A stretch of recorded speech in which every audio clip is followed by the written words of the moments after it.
भगवत गीता में सनातन धर्म की नीतियों का स्पष्ट वर्णन है। गीता में 18 अध्याय और 700 श्लोक हैं। इसी ज्ञान रूपी महासागर की कुछ बूंदें सार के रूप में यहाँ प्रस्तुत की गई हैं। इन बूंदों को ग्रहण करके आप अपने जीवन को आशाओं से भरें और सुख एवं संपन्नता से परिपूर्ण जीवन जिएं।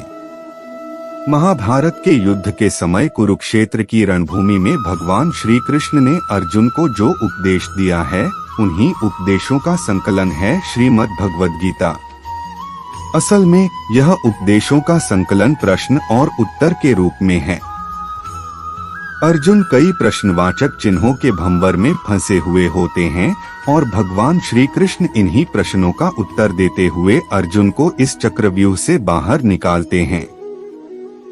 भगवत गीता ही है जो आधुनिक युग में समस्याओं से घिरे हुए मनुष्य को एक कर्मशील जीवन जीने के लिए प्रेरित करती है। गीता ऐसे प्रेरणादायक संदेशों का महासागर है जो जीवन से निराश मनुष्य को आशाओं से भर देती है।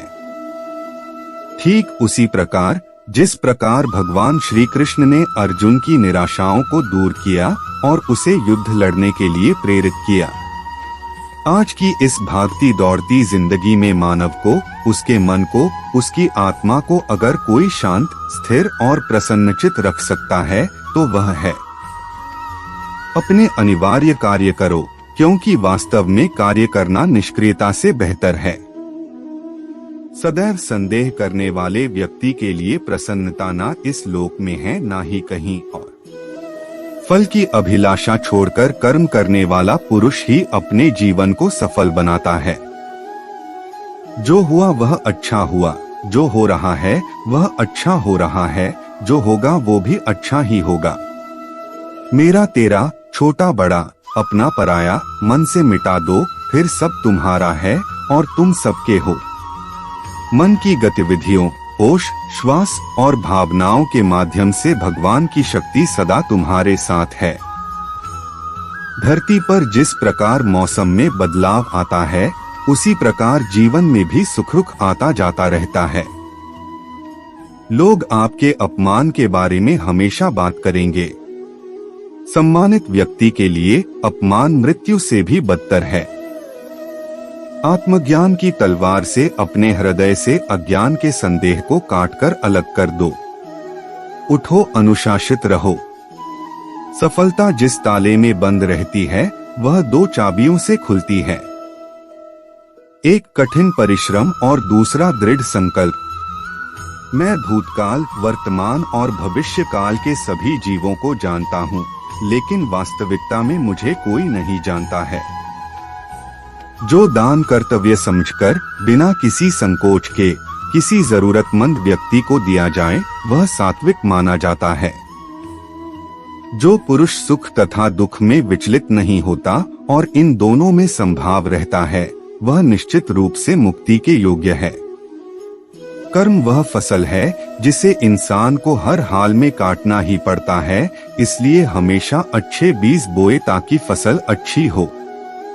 जो लोग भक्ति में श्रद्धा नहीं रखते वे मुझे पा नहीं सकते, अतः वे इस दुनिया में जन्म मृत्यु के रास्ते पर वापस आते रहते हैं।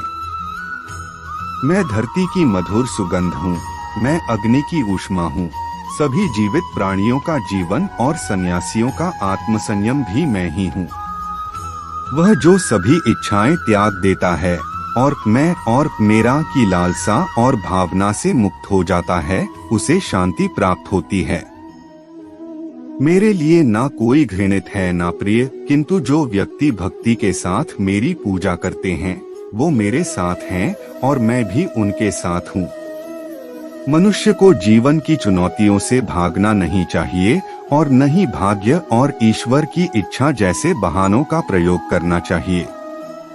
मनुष्य को परिणाम की चिंता किए बिना, लोभ लालच बिना एवं निस्वार्थ और निष्पक्ष होकर अपने कर्तव्यों का पालन करना चाहिए। जिस तरह प्रकाश की ज्योति अंधेरे में चमकती है, ठीक उसी प्रकार सत्य भी चमकता है। इसलिए हमेशा सत्य की राह पर चलना चाहिए। जिस मनुष्य के अंदर ज्ञान की कमी और ईश्वर में श्रद्धा नहीं होती, वो मनुष्य जीवन में कभी भी आनंद और सफलता को प्राप्त नहीं कर पाता।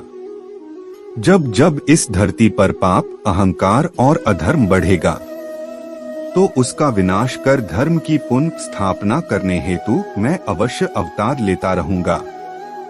वह व्यक्ति जो अपनी मृत्यु के समय मुझे याद करते हुए अपना शरीर त्यागता है, वह मेरे धाम को प्राप्त होता है और इसमें कोई संशय नहीं है। जन्म लेने वाले के लिए मृत्यु उतनी ही निश्चित है जितना कि मृत होने वाले के लिए जन्म लेना। इसलिए जो अपरिहार्य है उस पर शोक मत करो। वह जो वास्तविकता में मेरे उत्कृष्ट जन्म और गतिविधियों को समझता है, वह शरीर त्यागने के बाद पुनः जन्म नहीं लेता और मेरे धाम को प्राप्त होता है। जो होने वाला है वो होकर ही रहता है और जो नहीं होने वाला वह कभी नहीं होता। ऐसा निश्चय जिनकी बुद्धि में होता है, उन्हें चिंता कभी नहीं सताती है।